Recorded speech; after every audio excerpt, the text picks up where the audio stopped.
Business Insights on Talking with the Experts, hosted by Rose Davidson. Hello, welcome to Talking with the Experts. I'm Rose Davidson, podcast coach and indie host, helping entrepreneurs simplify their voices. Today, we're diving into Toby Gorniak's story about going from refugee to MBE and his leadership journey. Welcome, Toby, to Talking with the Experts. Hello, and thank you for having me. Yeah, a little bit about you, Toby. You're a refugee turned global leader, speaker, change maker.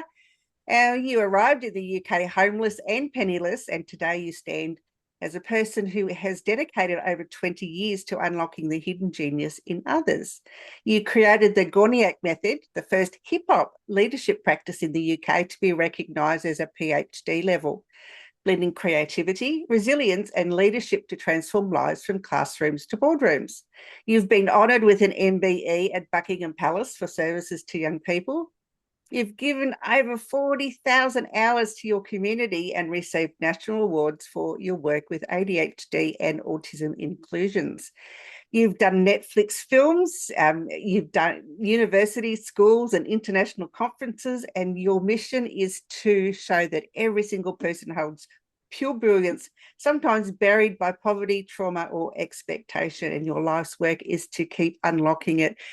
That is truly an amazing story. Tell me a little bit about why you went to the UK in the first place.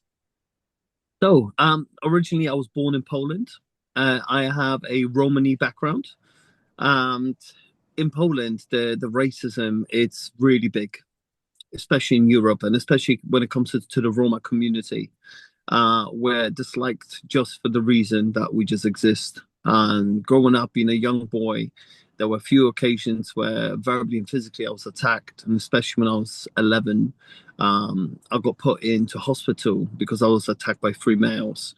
And then there was another incident that was coming along, and my mother said, well, next time we might not be so lucky. So we have to leave. Sad. Yeah. Yeah, so then my mum actually took the action and decided to pack her bags and literally leave. There was a lot of stuff happening around the area, and we knew it was coming closer and closer. So my mum was really worried. And she thought I might not be so lucky next time, that my son might survive. So she decided to take us and literally leave. Yeah, you've got a movie out at the moment. It's called That Boy, which has just won, I don't know, an amazing amount of awards internationally. Yes. Tell me a little bit about the movie. So the movie happened because this researcher who researches Roma history, heritage, and anti-racism and what happens around the world. So he found out about me and about the community projects and everything I've been delivering in the country. So one day he said, Toby, can I come and visit? I said, yeah, please come down and come and visit the place. So he came, visited the place. He was amazed. And that was it. Then he went off doing his research again. And then 4 to 5 years later, he rings me up and he says, Toby, I think you're the only person that I know would be willing enough and brave enough to have this conversation with this person.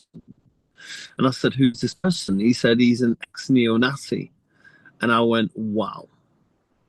And first of all, I was like, I need to think about it. So I spoke to my wife, had a conversation with my wife, and then something kept inside of me going, well, have that conversation.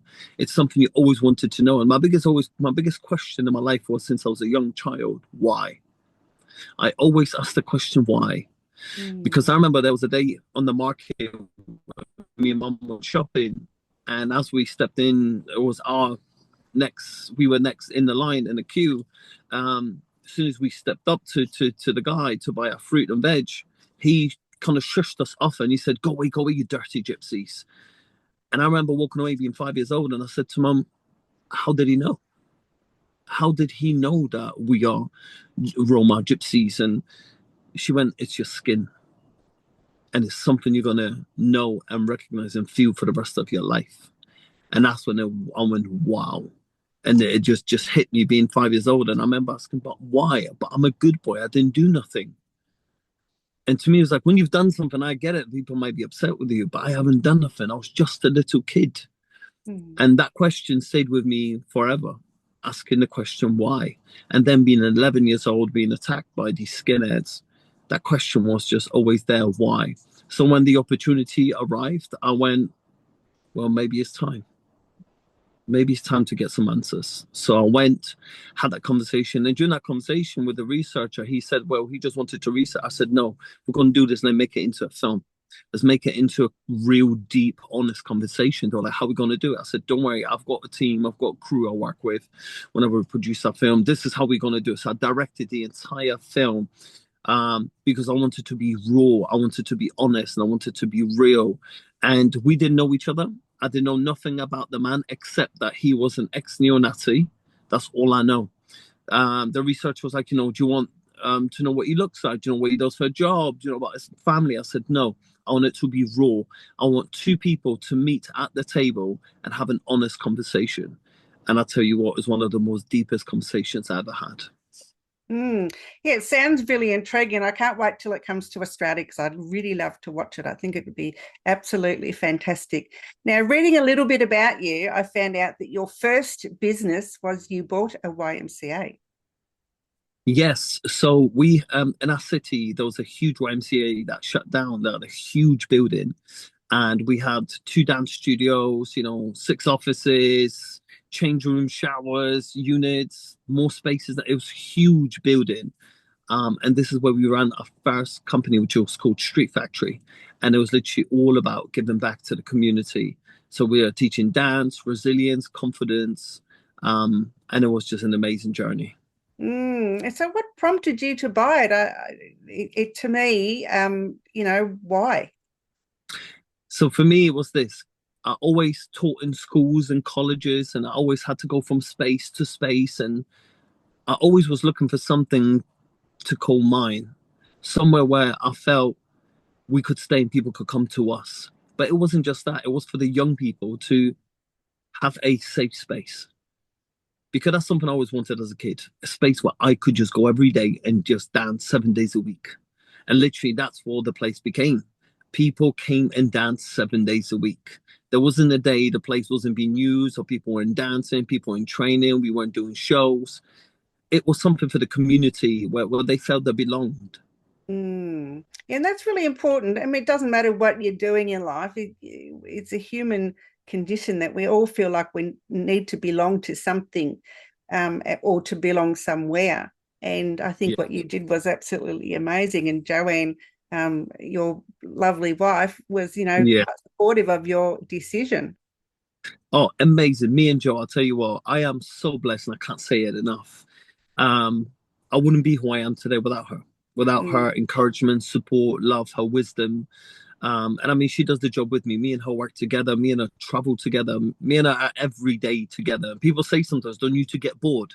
I said, would you get bored working with your best friend? You'll never get bored. You're just having a laugh and enjoying life every single day. And that's how blessed we are, that we are literally best friends and we get to work together and we get to do everything together. It's just incredible. And all our traveling and everything we're doing, it's just so much fun. And then we get to have a little breaks in between. It's just, really amazing, but really blessed to have what we have in our relationship. And for me as a person, because I always want to do something different, always want to do something new, and I'm always on the go, to have someone who supports you, encourages you, and believes in you, oh my God, you just feel like you're an unstoppable person in the world. Absolutely. Yeah, I think, and I'd like to talk to you a little bit about resilience, Toby, about, you've gone through some trying times, and I mean, getting the YMCA, and there would have been some challenges with that and getting people together. So, how have you built up your resilience? So one of my biggest things I discovered during my resilience, that it started really young, and it started with my Roma culture. So something in my Roma culture, I was always told, keep your head up, be proud, remember who you are. And that's something that was really important, remembering who I am, and remembering that the word Roma means something, means strength, means resilience, means power. And I think due to my mum being a single mother, my grandmother, everyone around me in my life were females who always encouraged me and pushed me to be better and do more and achieve more. That was my kind of resilience training from a very, very young age. If I fell over, would be get up, brush your knees up, go again. Mm. It would be this old-fashioned thing. Are you bleeding? No. Did you just fall over? Yes. Come on in, get up and go play again. And it was this encouraging thing, which in some moments maybe what I would have loved to hug, yes, but that kind of toughness of come on in, brush it off, you're okay, and then you check your knees, you think, actually, you know what, I am okay, and then Mm. you go again.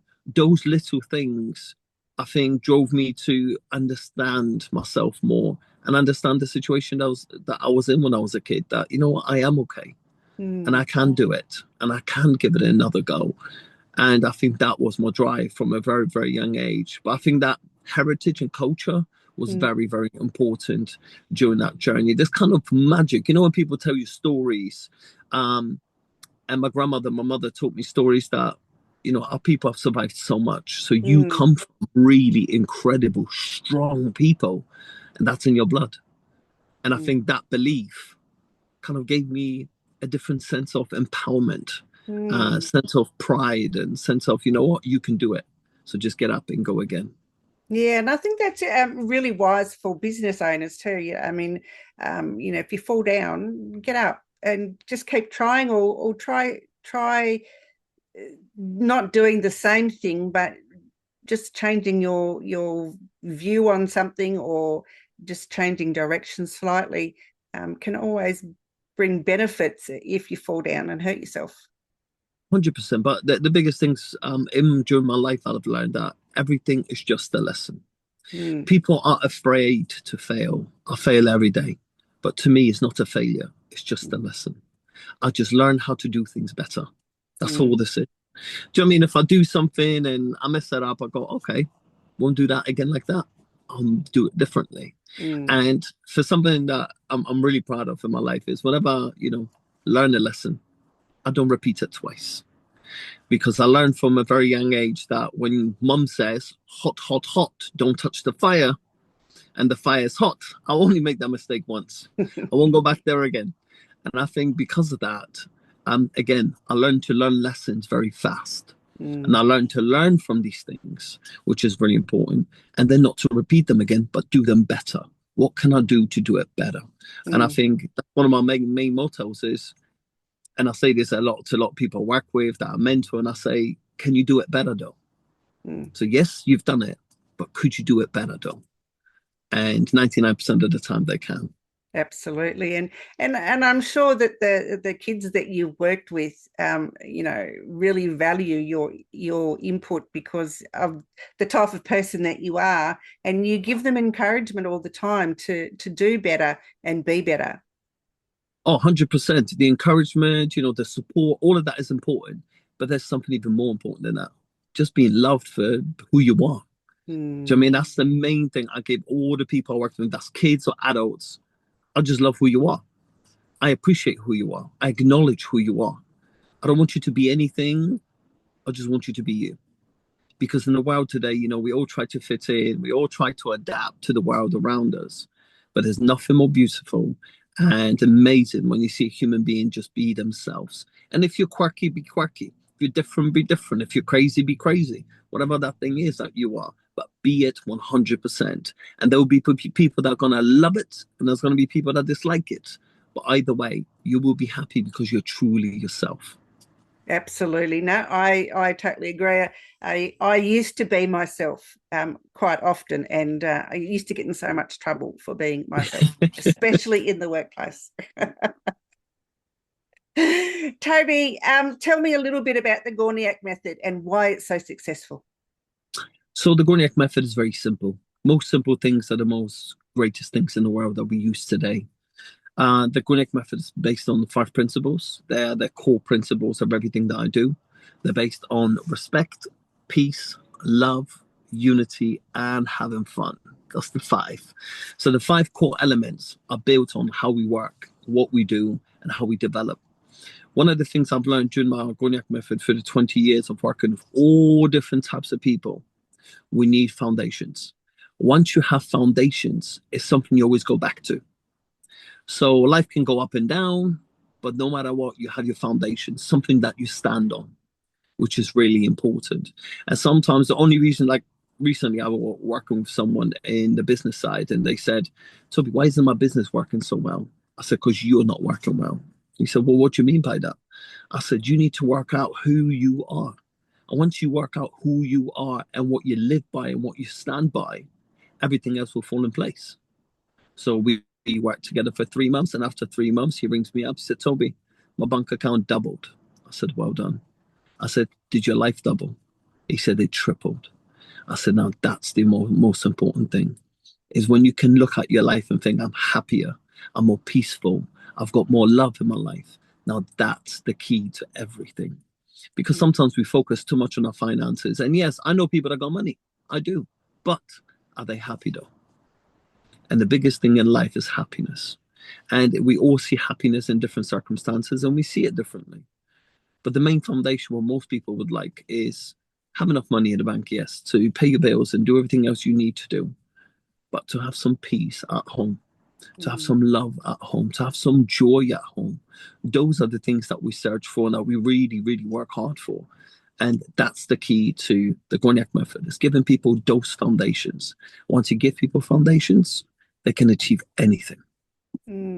Absolutely. And I think that, in business and in life, those foundations are really important. I mean, you want to go to work and you want to be happy and you want people that support you. And is the same as at home. You want your parents to support you. You want your friends to support you. So, it's you don't really have anything and you're lost if you don't have those foundations around you or underneath you.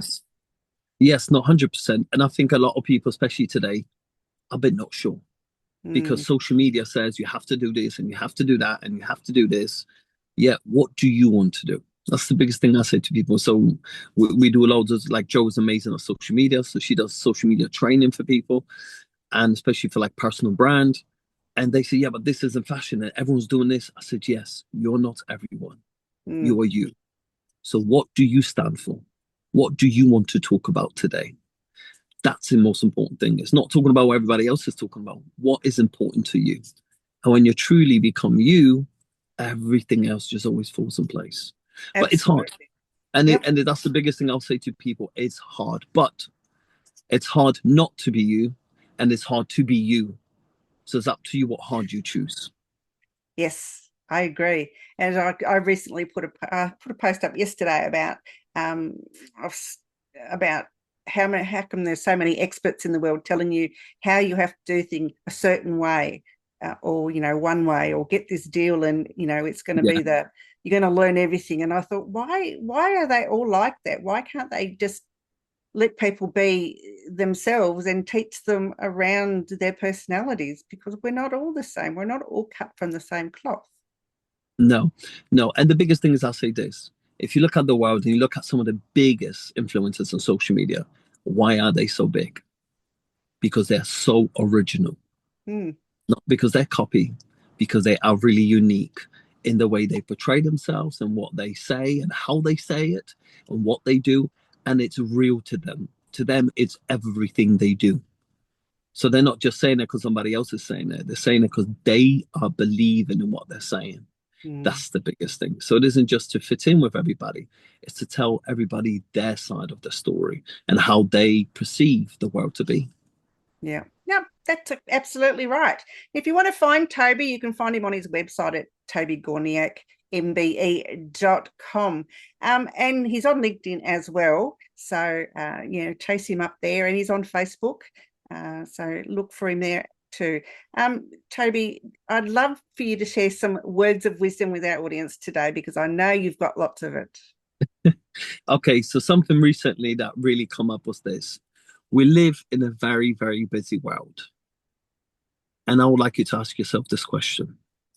Are you being you for you, or are you being you for the world?